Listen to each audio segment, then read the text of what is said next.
It's about helping your staff to get the work done in about 90% less of time or more. Yeah. That's the goal of what we're doing and how we're trying to roll it out. 1, 2, 3, 4. Welcome to the Automated Lawyer Podcast. I am one of your hosts, John Fritz, and I'm joined with my co-host, Dan Schnurbusch. Dan, how you doing on this wonderful Friday?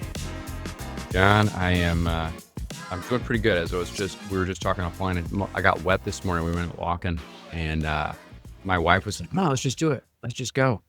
It's just a little bit of sprinkle," and it just kept getting heavier and heavier. And then we turned around, and I was like, "I'm turning around." By the time we got back, our clothes are soaked through, and the stroller is soaked through, and the baby is soaked through. Fortunately, he was a good trooper about it, but it was still all right. It was a good time. I'm dry now, though. How about yourself? I'm doing great. You know, today's Friday. I'm gonna, like I said before, I'm gonna attempt to play some golf this afternoon in the rain. Hopefully it stops. But what I'm really excited about today is our guest. Today we have, and joining with us right now is Paul Bamert. He is the VP of Marketing at Case Status. Paul, welcome to the show. Yeah, awesome to be here. Appreciate you guys including me on this morning's conversation. Yeah, absolutely. Paul, you and I met, virtually a while back through some Case Status stuff. Dan knows that I'm a huge Case Status fan, and that's, I only give my positive raving reviews for tech that I actually think makes a massive difference in my law practice. Otherwise, I just keep quiet. So we're excited to have you today and excited to talk about all things Case Status and all things, Paul Bamert. So, yeah, no, let's nerd out. I love tech. Fair warning, my undergraduate degree is mechanical engineering, and then I got an MBA, so I'm an accidental marketer. So when we talk about automation and tech, I'll go a different angle than your traditional marketer. Well, very good. So I understand you host the Ethical-ish podcast. Is that right? That's right. Case Status, we started, sponsored this idea. We want to take it a little bit bigger, but yes, Ethical-ish is a provocative idea. Right. And so it's kind of, my understanding of it is it's kind of this intersection of technology and ethics. And right now with AI, we are having all kinds of goofy ethics issues coming up, from people putting out fake cases to, what can we actually upload to AI, and how concerned should we be about AI reading our emails or reading our case status updates and stuff like that. So, how do you navigate this stuff? What do you think are the right ways to approach AI and legal ethics? Well, starting with AI, I really have to break it down first, what that is. I think in the legal space, and maybe other industries as well, we talk about AI too generically. And typically what people are thinking about when they say AI is ChatGPT, and that's a disservice. So for me, as sort of an engineer, we learned something in design school, which was sort of applied engineering. And that is the idea of solving real world problems with real world engineering that have to meet real world budgets. And so when you think about applied AI, which is a term I try to use, but everybody sort of is like, what is that? I try to call a parallel on that. And applied AI is sort of like the work is already being done today. It's being done in a certain place. And if you can apply AI models and methodologies on that specific data where that work is being done, that's awesome. That's true, successful, utilitarian AI.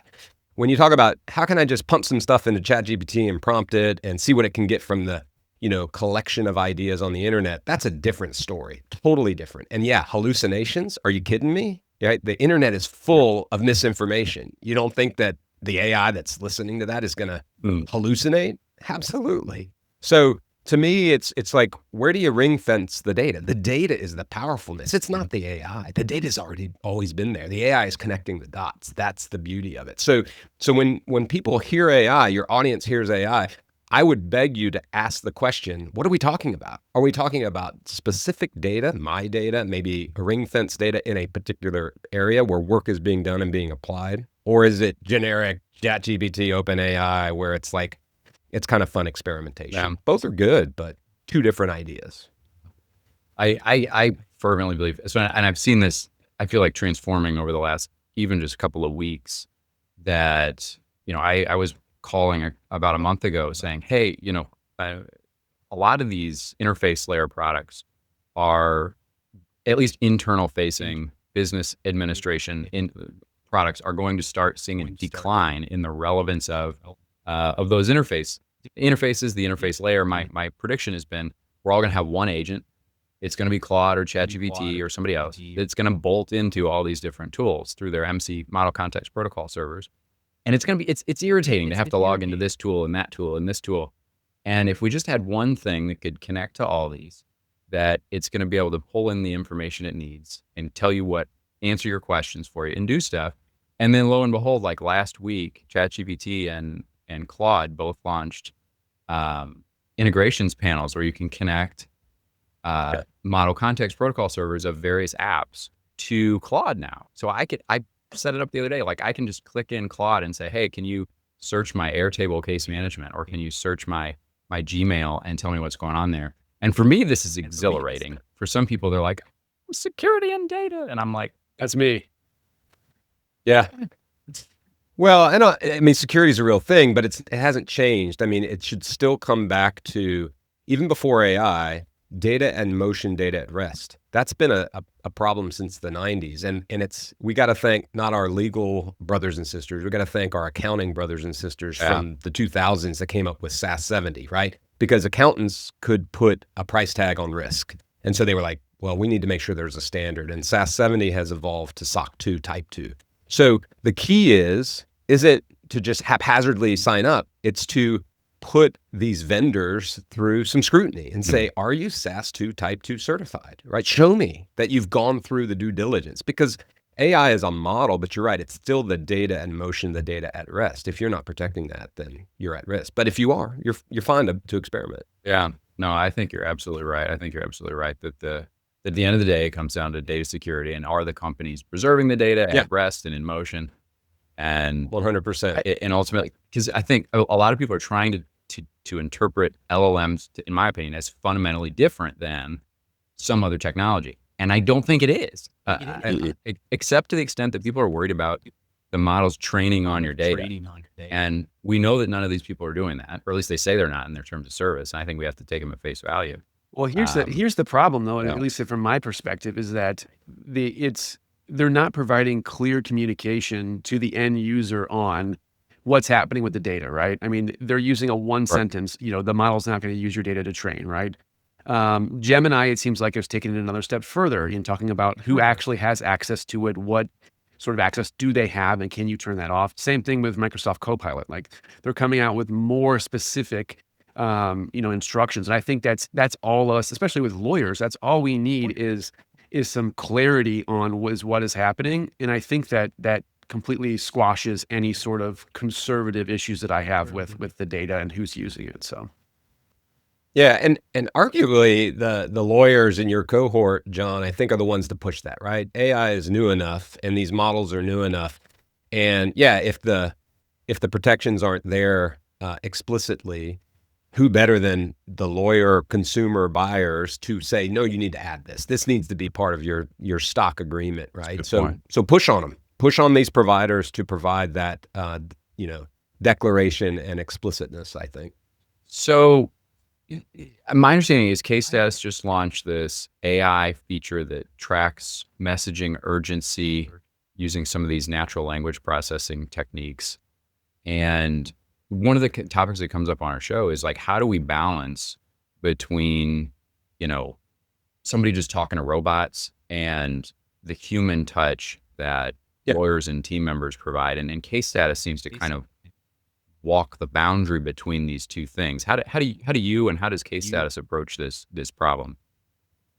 Yeah, so breaking away from the feature, because we can talk about it's more of the intelligence that's going on in the platform. And so one of the things that I'll come back to is, again, the data. So founded in 2017, what we've been building is a consolidated platform where most and I'm talking Pareto principle, 80% or more. And John, I think you can attest to that with what you see. And we've done the study on how many of your clients are off of email, off of text, and onto the app. It's over 80%, I think was what we looked at. And when you Wow. do that, you start to aggregate not just the communications and the client satisfaction, all the metadata.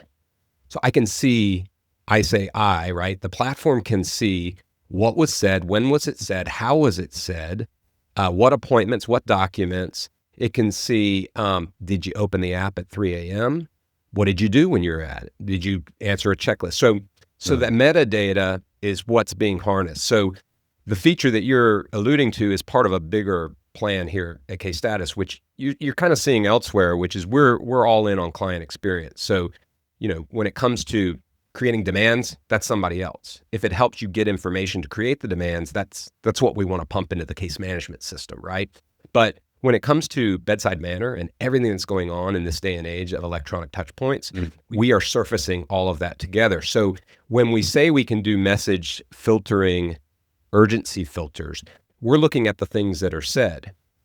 Ultimately, I'm late for an appointment. I can't find the address, and I've got an appointment, right? I've got a probate judge. I don't know what the right parallel is, but right, like if I miss this appointment, we go back to the end of the DMV line, and now things are delayed, right? If that message comes in, AI can tell you this person is in a 15-minute window. Why would you wait to get to number 21 on your list of first in, first out? Instead, you want to filter that one to the top so that you can help that individual make that appointment and keep everything going online.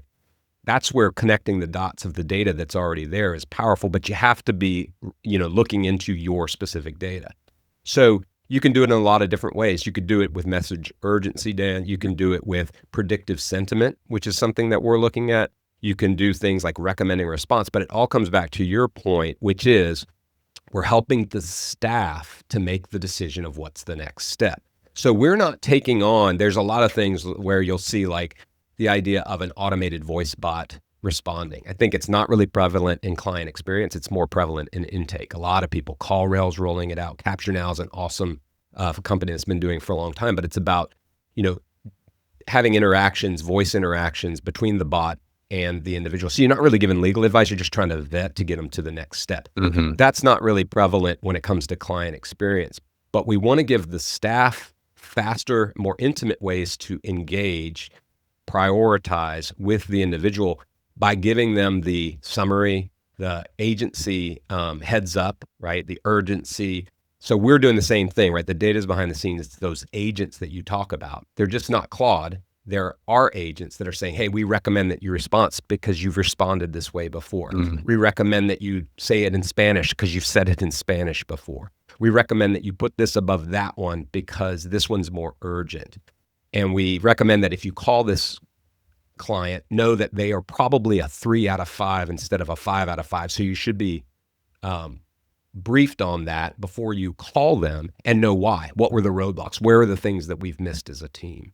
So those are the things where, again, it's not about AI doing the work. It's about helping your staff to get the work done in about 90% less of time or more. That's the goal of what we're doing and how we're trying to roll it out. Yeah, that's the main reason I'm so bullish on AI and language models generally in legal. Is just it's an industry where a lot of folks are burned out and working too hard. It's very manual.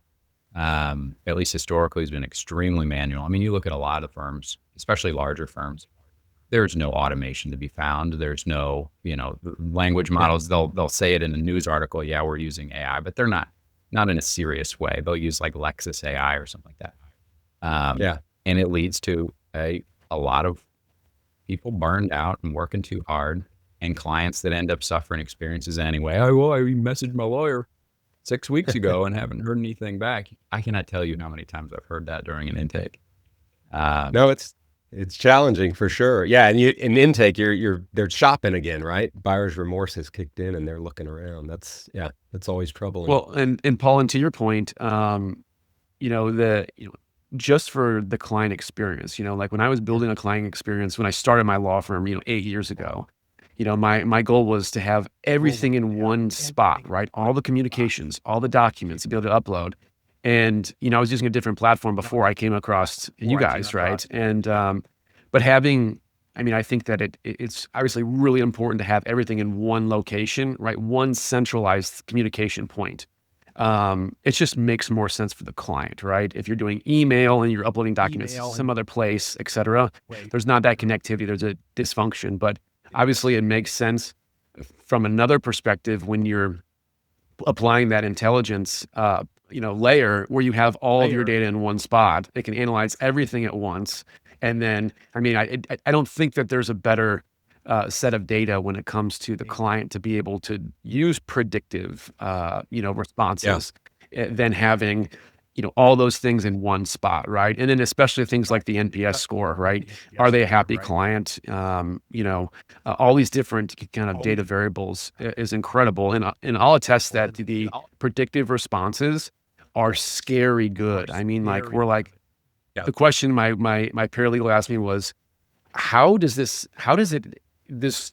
know the exact response I should give? And I'm like, I don't know, but this is cool though, Well, and the best answer to that is it's been watching you, right? And so again, the trained model is against your data, against your actions. So that's where you get really excited about AI, or I do, which is, right, it emulates me. And John and Dan, as you think about hierarchical firms, right, you've got staff that maybe come in, maybe you're new being onboarded, but like there's nobody better that understands the brand than the founder or the managing partner, right? And to get everybody else on that level, the really cool thing is it grasps that voice and it repeats that voice and it up levels everybody to your voice. But that's the key. It's listening to you, right? So it's trying to emulate you in your best form. Mm-hmm. And again, you can override it. You can go formal, you can go informal, you can do little things to tweak it. And Dan, back to your question, which I tried to answer, but maybe this is a good example. Ultimately, it's up to you how you want to finalize that, right? Because ultimately the attorney is responsible for everything in that client interaction, right? Or Right. e-filing or insert task here, right? The attorney is the one who is who's got their reputation and their bar license on the line. So we want to give the agency recommendations and have you say, holy cow, this is spot on, but then ultimately have you say, yep, I'm good with it, send it out, right? Yeah. So pretty cool to hear that. Because again, the sentiment comes back to a thing that is core to what we're trying to do, which is we believe that happy clients help the business be productive, better, grow, all of the above. And every other industry has proven that. We need to bring it to law firms and the legal services space and make it easy for you guys to roll that out. And so, knowing who they are before they go public on Google is the idea, right? It's even back to ethical-ish. It helps you to meet your ethical duty of care. Yeah, one of the things I'm super excited about too is, and this is very cool. I haven't used case status, but I think it's so cool the way that that the case status is using LLMs and bringing in that full or richer context of the communication with a client to like you said, up level the communication and have it adhere to certain things. But I think as we kind of shift into this more agentic era where it's not just simple, question response, it's okay, the model has to draft a response. So what's it going to do? Well, it's going to go, maybe it'll check the internet, or maybe it'll pull this API or check your case management system and check your emails with this client before it responds with that draft. And like this is very technical. This could be built today, and I don't know if it's doing anything like that. And it may not be economical yet, but the price of intelligence is falling so fast. It's incredible. I know OpenAI just announced like last week that O3, their leading reasoning model, is the price of it is being dropped 87% from what is currently their most expensive model, and now it's going to be cheaper than 4.0, which is their free version they pop online right now. Well, I think Moore's law is at play, right? So I think the parallels back to your point, Dan, large language models are scary to people because they're new, but they're no different than the SaaS evolution, right? Yeah. I mean, think about when SaaS rolled out. Salesforce, we're a SaaS company. Oracle, you're not a SaaS company, right? Everybody said, I'm a SaaS company. Today, what is it? I'm an AI company, right? You go to ABA Tech and people say, I'm an AI company. And you're like, what does that mean? In a year from now, I guarantee you, people aren't going to say I'm an AI company. It's going to say, this is how AI runs, just like we don't say we're SaaS companies because there's very few non-SaaS companies out there. Right. And so, go back to the computer chip and Moore's law. Moore's law is moving really fast here. and it's going to lower those costs, which is great. Again, for the utilitarian part of it. Again, to John's point, we want to make sure that we have good behavior in the vendor space, that good protections, that people aren't just loading things up, that they are truly doing the due diligence and protecting it. But the powerfulness, you're totally right. We're going to a path of agents. I mean, the idea of what Salesforce did years ago was data structure, data hierarchy, and build workflows on top of it. Now you don't necessarily need to build all those workflows. Now you can have the agents. You say Claude, I like to think of, we talk about internally Iron Man and Jarvis, right? Remember, that's where we're going, right? Jarvis, later Vision, right? Like he was doing all of the stuff that we're talking about. So, Star Trek invented the flip phones. Arguably, Marvel invented, large language models, and it's manifesting itself right now. So let's go. Yeah. Well, I'm excited to see if but when, case status rolls out with its, bots that are native to, inside case status, right? And to be able to do other things. Because, I mean, we're talking about, predictive responses and various things, but we're not even touching on, there's the built-in automation side, right? In case status to be able to just push automations, whether it's, checklists or messages or, automatic updates, stuff like that, is great. But I'm really excited to see the future of, of what comes. I mean, it's like every week there's something new in the space, and it's fantastic. Well, and not to tease it too much, but John, we are going to have our CX Summit in September, and we will be talking about some cool rollouts in that vein. And again, it comes back to you invested time to build those workflows, right? The automations are great, but you got to invest a little time up front to map out the journeys and to build that workflow. And then the workflow does its job, right? Agents and AI make you more dynamic to basically have the same output of the workflow without a lot of the upfront costs, right? So to me, the beauty of it that I like to think about is if case status was about present tense, giving you an update now, what's going on, what we're going to be rolling out is what should happen and what will happen. Those are where the agencies, right? You don't have to build the workflow. You can make predictive, dynamic adaptation. And we're not the only ones doing it. I mean, I see the case management partners that we have. There's a lot going on in the back office, right? We're trying to be that front office that integrates with the back office. But, there's a lot that's going on to do the same things, John, right? Bring that agency or agent or Jarvis to creating demands, testing against the demands and doing some of that real time sort of back and forth with it, right? And maybe shorter time. Maybe an addendum to my prediction is that we'll have interoperable agents. So my Claude agent on my desktop will reach out to case status's agent and say, hey, what's been going on? Can you give us the top 5 responses? Do you need any information from me to help you answer these questions? And maybe the case status agent says, yeah, can you tell me the recent case updates on, these files? And I'll just return that to the client. And all this is happening in the background on a regular run once a week or something. I can't say whether that's, I love it too. I mean, you think about APIs in a historical sense, why not? Yeah. Right, Dan, I love where you're going with that. My CMO, Jason, he loves to talk about how the UX is going to be dead in 5 years. You want to talk about other predictions? We'll see if we can come back in a few years. Because think about it, right? Large language models, I can use analog inputs, just like Iron Man did with Jarvis, right? You just say, hey, you don't have to go into HubSpot and say, hey, pull me those marketing MQL reports, right? You could just say, hey, Jarvis, pull it up on my screen, right? So you're not clicking and pointing. And so even the user experience, arguably, Dan, is going to be majorly disrupted. And who wouldn't want that, right? Pour your coffee, talk to the agent, have it put the thing right in front of you that you needed, that you usually ask for on a Monday morning. So I follow a guy. He's a creator on TikTok. His name is Nate Jones. He does a wonderful channel about just keeping abreast of AI changes and what does it mean for the industry, and gets into a lot of nitty gritty stuff. And one of the things he was talking about is he was demoing with, I think it was Claude 4. He was like, well, I was practicing in its little artifact system where you can say, hey, can you code up a quick web page or something? And it'll throw it up in the artifact, and you can actually see it, visual interface of what it's producing.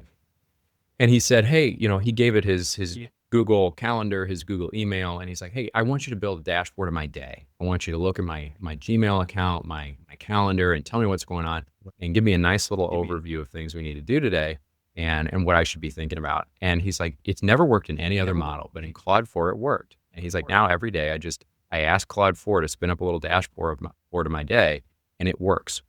And now, take that to the next logical extension of soon his Claude, and in many ways it already can talk to all these other outside softwares that can now be bringing in other stuff.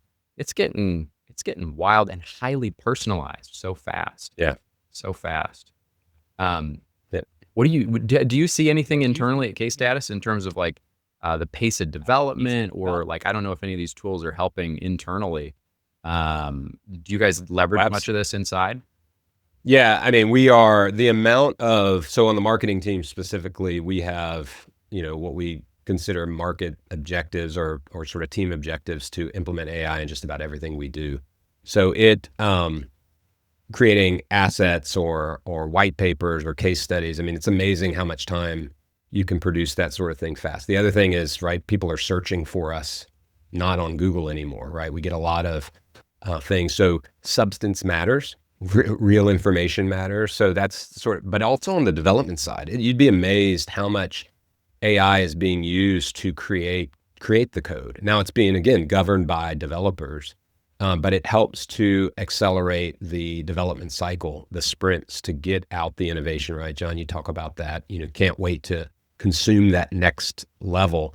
And the good news is AI is being deployed in that development and that QA cycle, both to produce the capability faster, but also to test it so that you're not testing it in the wild and finding the bugs, right? So I don't know as much about that part of it, but it's pretty cool to see where it applies. And I think as somebody that's been in technology now for close to 3 decades, it's a fun time to be at a technology company, especially a newer one, right? I can only imagine how hard it is for a company like a HubSpot or a Salesforce to try to modify. Of course, they have a lot of resources to put it into, but to take that old model and try to fit it in, there's a lot of work to be done. Whereas when you're starting off, it's and have that platform, it's a lot of fun. But yes, very much in the present of what we're doing day in, day out at our company. Cool. And I would Do you assume have a favorite prompt?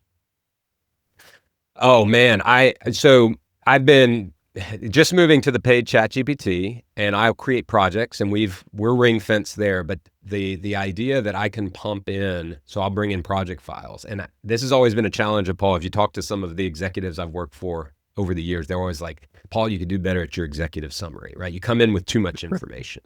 And I'm the engineer in me is like, but the information matters, right? With these models, I can pump in all of the information, and I can create prompts to distill it, right? Get the quick executive summary from it, but have it be truly robust, and I can swap out and update the information. So it's not quite the API, but that's my favorite, because I can create these for the sales team. I can create these little agents that they can use real time, live, when they're talking, to somebody, and they come across a question, and they can really quickly, right? Because I'm big on, right, like John, we've talked about outcomes.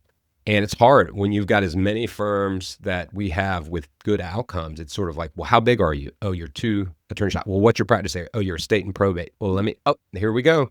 Let me tell you about this firm. This person has already testified to what they have done with outcomes. So that's hard to navigate for somebody real time when the catalog is as big as I've tried to make it. But when you have that can quickly surface it, it's amazing how it helps, and it gets that connectivity so that the other person can sort of say, this is what I would look at like in that fitting room. So that's kind of my favorite. It can be applied in lots of different ways, but certainly helps us to move faster. one of the things that you kind of mentioned here is some of the insights, when it comes to case status, and at least Dan and I talk a lot about data in general, controlling your own data, having access to your own data. And we've talked a lot about, using AI to digest your firm data, whether it's financial data or it's case data or whatever it is, to come up with this, with a dashboard that's important to you for KPIs, right?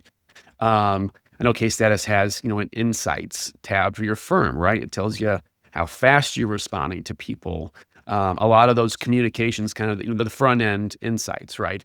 Which I think cannot be overlooked, right, as a law firm owner, because a lot of those things, especially the NPS scores, but what percentage of your clients are actually using the app versus not? If you're jamming this app down someone's throat and no one's using it, it's a problem. We've seen the exact opposite. I mean, we have an extremely high adoption rate in the way we do everything. But I think having all those insights is really important for any law firm, regardless of what tech you're using, right? To have that real-time data of how are we servicing the client and then being able to measure it, right? Yeah, no, it is absolutely, data is at the center. So again, the agent can interpret it. We're not quite there on every level. So other than that, you want to look at the data, be able to analyze it, and ultimately in your MBA course, right, let the data guide your best decision. And as law firm, service provider owners, you want to make the best business decision based on that. And so the data will constantly tell you, how you're impacting that client experience, because client experience is emotional. If you think about it, right, bedside manner, how do you measure it? Yeah, it's a hard measurement unless you ask questions that are quantitative and then measure that over time.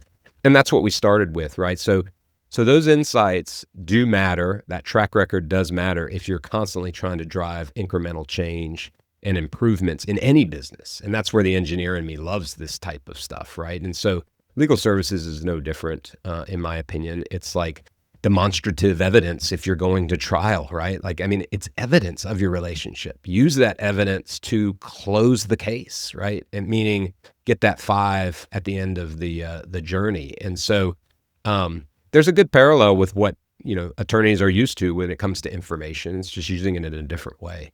And I think you're right, John. I hope that, again, insights help you to know what will happen or what should happen. The agents are kind of like a little bit more dynamic form of insights. But again, if you're looking at any solution, you should make sure that it's giving you information that tells you where the best decisions are to be made. And that's the point of what we try to bring to bear. It's way more than, again, people love to say, oh, it's an app. Nobody wants to download an app. And I would say, are you kidding me? Uber doesn't ask you if you want to download an app. They don't ask you if you want to communicate via email or phone, right?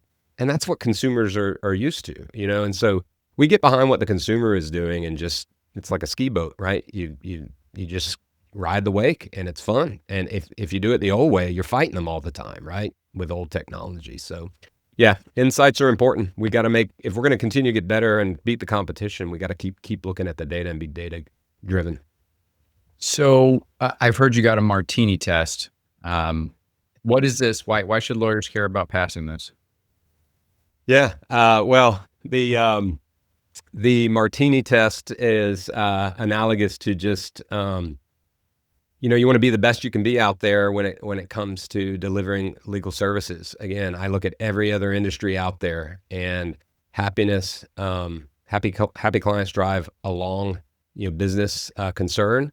And again, if I go to a restaurant and I sit down, and I think it's about a 10-minute, like if you don't bring my Martini in 10 minutes and you bring it warm and you don't ask me how it is and you don't give me an opportunity to interrupt that, Dan, then you're losing me, right? You're losing my return business. And when you show up after the check has been delivered and say, how was it?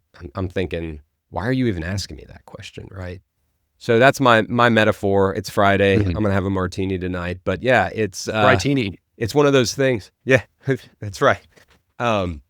The idea is that we have to check in. You have to ask, or in the future, you have to listen to your data that's already asking, right? You could read if they had a camera that was reading my body language at that restaurant, they would see this guy's not happy.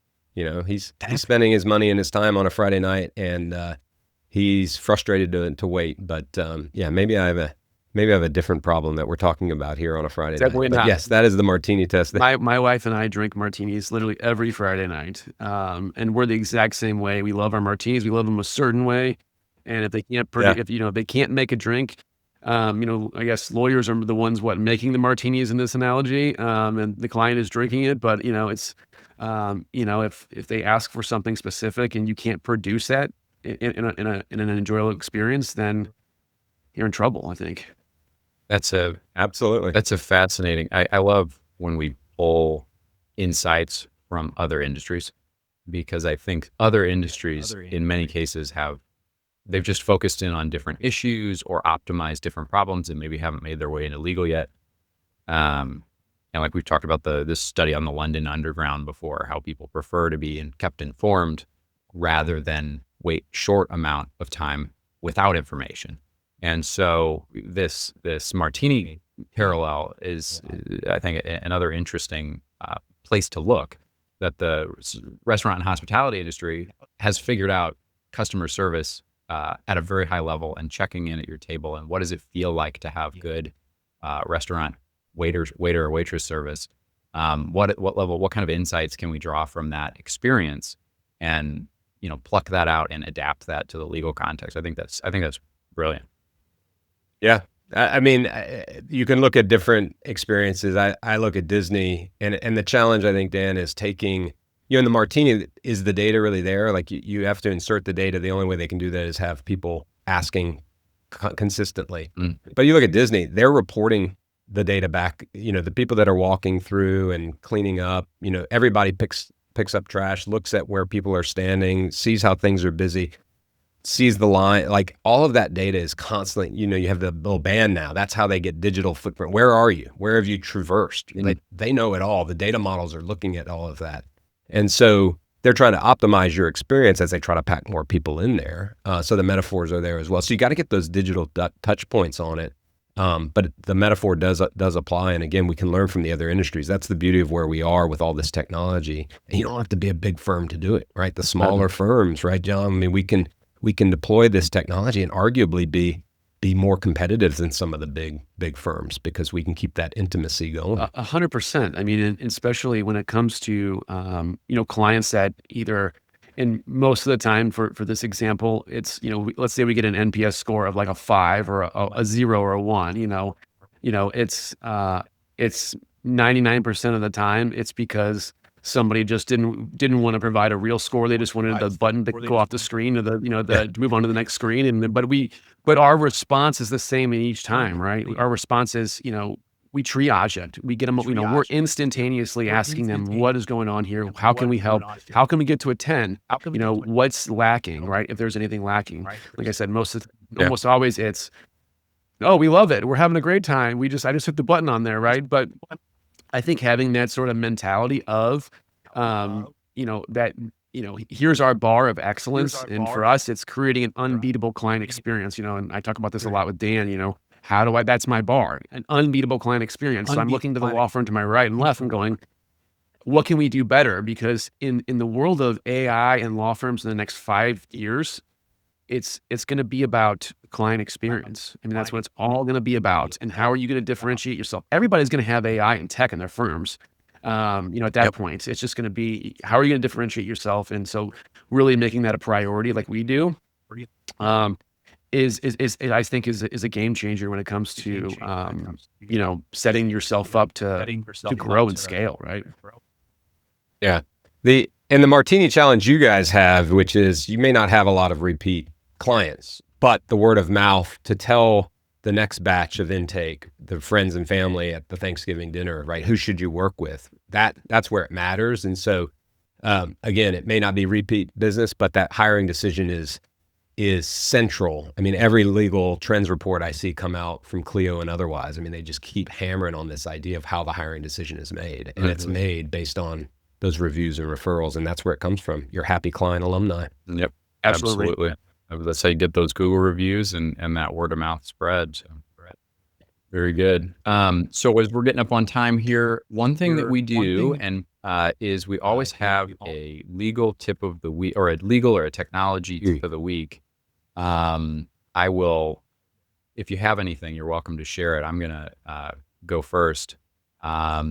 So this week, the coolest thing is what I already kind of alluded to earlier, and I highly encourage people to check it out, is the new integration system for Claude and for ChatGPT. Now, if you're on ChatGPT, it only works if you're on a Teams plan or an enterprise or an EDU plan. So if any of us were probably on Teams, but you look through the settings on either app and look for your integrations or connections, and both of them, ChatGPT on Teams will allow you to do a custom connection. And if you've used Make or Zapier, the coolest thing right now is that Make and Zapier both have model context protocol servers. So you can generate an MCP token through Make or Zapier and connect it to your Claude or ChatGPT instance, and then write any custom function you want. So we now have, like, I wrote a couple of quick ones. They're just little one module functions that's like, send a text message or send an email or fetch a client record or check Gmail or something like that. And Claude can instantly see all those functions that you created. I put together a video in the Facebook group about it. It's like 3 minutes long. If you're into building and want to check it out, highly recommend you check out the new integration system for ChatGPT and Claude. Super fun. That's my tip for this week. I like that, Dan. I'm going to go with something that we have talked about recently, but before I was I was ChatGPT and playing with all the different various models within ChatGPT. Law firms, at least my firm, we do a lot of document reviewing, right? And whether it's not necessarily the classic, like litigation doc review, but we have, in our probate practices, we have, a lot of bank statements that come in, right? So when we're closing a case, we have to pull out data from bank statements and put them in a nice court form, or put them in a Google Sheets in order to attach to our settlement or our statement of account, right? What money has come in and out of the estate, right? A very tedious process without technology. More recently, and ChatGPT did a terrible job of trying to digest bank statements, or just PDFs. You OCR them, it did a terrible job. It was incomplete. It was not great. But Gemini is I think a incredible resource to use when it comes to having it review PDFs and extract information. You don't even need to OCR them. You basically, I uploaded 150 pages of bank statements over like a 3-year period. And it pulled out in one prompt, out every single transaction data, every single deposit, every single withdrawal, whether it was a check, and put it into the right columns into a Google Sheets that mirrors exactly what my statement of account is at the end. In 30 seconds or less, right? Completely flawless on accuracy and just unbelievable. So my tip is, if you're doing any sort of data extraction from PDFs or documents, you need to be looking at Gemini to assist with that. So I would definitely echo that. Gemini has been blowing me away lately. Everybody's been sleeping on Gemini. They go, oh, ChatGPT, oh, Claude. Don't forget about Gemini, man. They are blowing people out of the water right now, especially with PDF recognition. Their image recognition is amazing. Yeah, they're well sourced. So I guess I'll come from a marketing angle on this, which I guess 2 things. Explore how your firm shows up in ChatGPT, Gemini, etc. Like if you're not if you have the benefit of having a marketing team or an intake team, come up with some Q3 rocks for them to make sure that they're keeping an eye on that, and maybe even having attribution if you're having any intake that's coming from there. Hire somebody to help you figure out what of your intake is coming from AI searches, because again, they're not necessarily hitting your website, and that's an interesting way to get intake. So make sure you're checking it out. And on the flip side, everybody's kind of out there probably doing pay-per-click, the Google, paid. I would say check. This is I'm doing a white paper on this, but I'd say look under the hood of who's clicking. If you have a lot of clients who have to call you because you're not giving proactive updates, just know that a lot of consumer behavior is this. They need to call you. They go to their mobile phone. They go to Safari. They search Google for your firm. And guess what shows up first? Your pay-per-click, which you're trying to bring in new intake, and your customer clicks on it. So it's double whammy. They click on it, they burn your intake budget, and then they show up to your staff to get an answer to their question you should have already asked or should have told them, which is, where's the case? So take a look at your PPC spend and see if you can see how much spend is going towards servicing your existing customers and get on top of it. Great Like it. tip. Great tip. Well, thanks for joining us, Paul. If you enjoyed the podcast, folks, go ahead and head over to Spotify or Apple Podcasts or wherever you get your podcasts. Leave us a 5-star review so that other folks can find us. If you want to take the conversation offline, join us in the Legal Tech Collective Facebook group where we talk about AI and automation and all things fun like that every day of the week. But that's it for this time. I appreciate it. Thank you, Paul, for joining us. And it's always, Loved it. Thanks, y'all. it's good talking to you, John, as always. You guys have a good weekend. Yeah, everybody have a great weekend. Thanks, Paul. Appreciate it. We really enjoyed spending time with you today. Yeah, loved it. Thank y'all. I'll think about you as I'm raising my glass, John, about 5 o'clock Eastern time. Have a Take great it easy, day. guys.